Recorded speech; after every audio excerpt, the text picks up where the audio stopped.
سلام و درود میگم خدمت همه دوستان و همراهان. تو این ویدیو میخوایم 10 مورد از مواد مغذی که به تقویت حافظه کمک میکنن رو با هم مرور کنیم.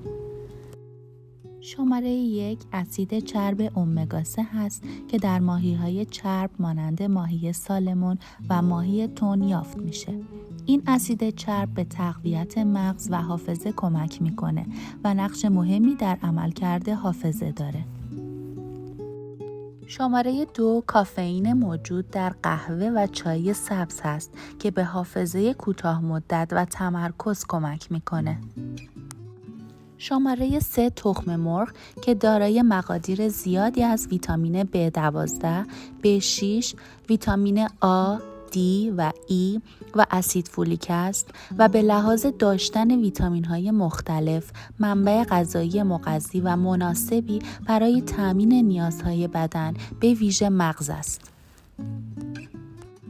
شماره 4 توت‌ها مانند توت فرنگی و شاه توت که حاوی مواد مغذی مانند آنتی اکسیدان‌های قوی و فیبر هستند و در عملکرد مغز و حافظه نقش مهمی دارند. شماره 5 جوانه گندم که دارای فولاد و آهن و همچنین ویتامین ای است. بسیار برای تقویت حافظه مفید است. شماره 6 گوشت قرمز که سرشار از آهن و پروتئین است و به سیستم عصبی فرد کمک کرده و در حافظه نقش بسزایی دارد.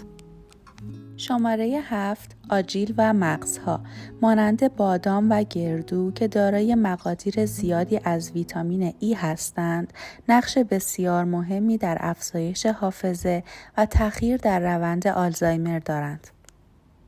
شماره 8 گیاهان دارویی نظیر زعفران، رزماری و آویشن که خاصیت ضد التهابی و آرامبخش دارند، به دلیل دارا بودن آنتی اکسیدان باعث تحریک و رشد نورون‌های مغزی شده و بسیار در تقویت حافظه مؤثر است. شماره 9 آب. بدن برای عملکرد بهینه نیاز به آب دارد. آب در اکسیژن رسانی به مغز نقش بسزایی دارد. بی‌آبی باعث اختلال در عملکرد مغز می شود. امیدوارم این ویدیو براتون مفید بوده باشه و ممنون میشم دکمه سابسکرایب رو بزنید تا با بقیه ویدیوهای آموزشی همراه شما باشیم. خدا نگهدار.